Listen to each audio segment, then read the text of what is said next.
Ms. Moore, thank you for meeting me. I just wanted to talk to you about Aileen. I am her lawyer. I've been her lawyer for the past couple months for this case. And just to let you know that I am a professional. I have my PhD in behavioral psychology, so I'm the real deal. What I want to talk to you about was Eileen's case in regards to an insanity plea. Do you know what that is? You can tell me more about it. So basically, an insanity plea is going to tell the court that Aileen was crazy out of her mind, so she didn't mean to do the killing. It was not her fault. I don't think that Aileen is crazy. Ms. Moore. She may need a little help, but that's it. She does need help. And what I'm telling you is, after you speak to this, renowned therapist that we have, that you'll see that in her childhood and in her adolescent years that she dealt with some pretty rough stuff. She was definitely out of her mind when she committed these killings. I don't know about this. I mean, you want me to basically coerce her into telling? It's not coercion. It's not coercion. I feel like if you want to help her, if you love her, there should be no doubt in your mind about this. This will help her. This will help stay her execution. She would not die. I feel like you're the only one she might listen to, and I really want you to do this for me. No, I'm not doing nothing for you. But I mean, if you think it'll help Aileen, then I try it. I really do. It'll help. So we're gonna go in and we're gonna give you some alone time with her to speak to her about this, okay? Aileen, so I just spoke with your lawyer, and she was telling me that, if you only plead to insanity, we could get you a plea deal. Why would I plead to insanity when I'm not fucking insane? Look, I know you're not insane. I told her you weren't crazy, but you did do it. No, they are out to get me. You cannot trust that lawyer. I thought you was on my side here. I am on your side, which is why I'm trying to help you. But you gotta understand that I did what I did to protect myself. I had to defend myself. What am I going to do? Listen. No, you're with them. I am not. I'm on your side. They are contacting your family, me. It's harassment. I don't know what else to do. So you think I should just take this because the lawyer that you can't trust says this? All I know is that we need to get you help. And if you testify, it may help you. All right. If this means that we can be together, then I will. So, I'll go into those disorders a little bit more when we actually do therapy one-on-one, and we're going to go over a few assessment tools, and all that is going to do is to help me ensure that these diagnoses fit you. So, for your PTSD, we're going to go over the impact of event scale. So we're going to talk about a lot of the trauma that you've been through and how it affects you and how you feel that it affects you. And then for your delusional disorder, we're going to go over the Brown assessment of belief scale. So that's going to talk about a lot of these beliefs that you've been having, that everyone's out to get you. And I'm not saying like if I disagree with you or not, but this is really going to dive into why you feel that way and how those delusions affect you now. Does that sound good? Okay.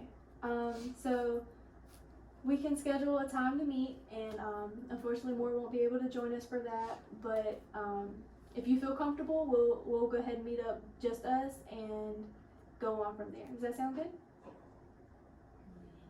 Yeah? Okay, thank you. Hi Aileen, how are you feeling today since the last time we met?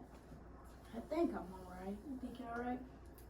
Alright, well we're going to go ahead and jump into our first session. It's not going to be a long session, and towards the end I'll tell you what we plan on doing for future sessions. So I did tell you that long term the goal is going to be just to change your mindset about everyone, specifically men, being out to get you. And then between that time I want us to focus on linking your past to your present, and that's definitely going to help with a lot of this post-traumatic stress that you've been dealing with. I also want you to learn how to explore some of your triggers. So when you get into these rampages and that's when you really start feeling like people are out to get you, what might trigger that? And that will help us with our progression of treatment. I also want you to work on learning how to trust people. And I want that to start with us. I definitely want you to trust me and for us to really join together so that this will be an effective therapy sessions. Do you follow with that? Mm-hmm. Okay. So one thing that I did want to work with you on today was some of these self-beliefs that you have. So not necessarily the beliefs of people being out to get you, but things that you feel about yourself. So could you name like 3 things that you feel about yourself? I am worthless. I remember Laurie used to tell me that all the time. So, yeah.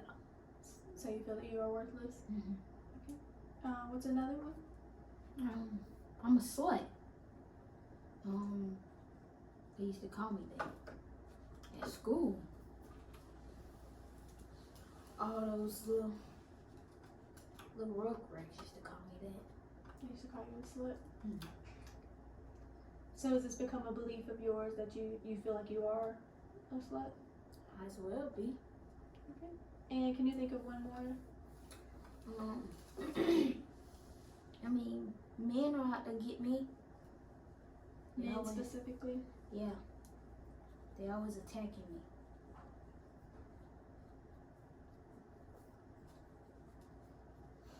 Alright. So what I want us to do is kind of rethink these things, and we're going to do it now in session, but I want you to use this outside of therapy. So whenever you feel that you are worthless, I want you to think about what we're about to do, okay? So I'm going to tell you a statement and I want you to just repeat it, okay? So I want you to say, I am worthy, I am worthy. okay? Say it again with your chest, I'm worthy. okay? Say, I am not a slut, I am not a slut.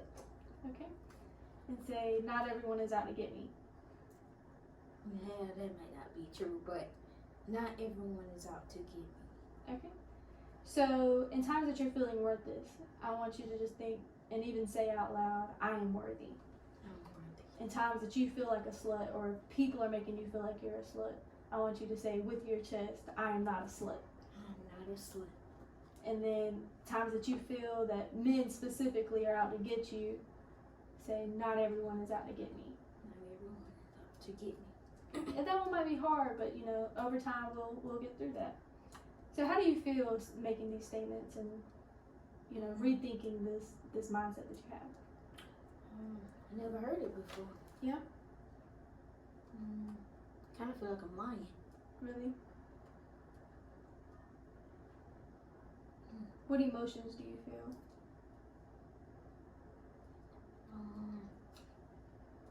I don't know. I feel something here. Okay. Like in your chest? Okay. So, in further sessions, we're going to work more on those statements, and we're also going to look at what we call an ABC theory. So that's going to, the A is an action. So we're going to talk about actions that trigger you. And like I said earlier, we're going to focus on identifying some of these triggers. We're also going to explore irrational beliefs, not only that goes along with what we feel might be a delusion, but also the beliefs that kind of take those actions and lead them to consequences. So an action or a trigger might occur, but you have a certain belief that leads to these consequences, and we're going to explore that. And then we're also going to explore what the consequences are and how we might avoid them. Does that sound good? Yeah. All right, so I will see you at our next session, and we will cover some more of these things. Thank you, Aileen. You're welcome.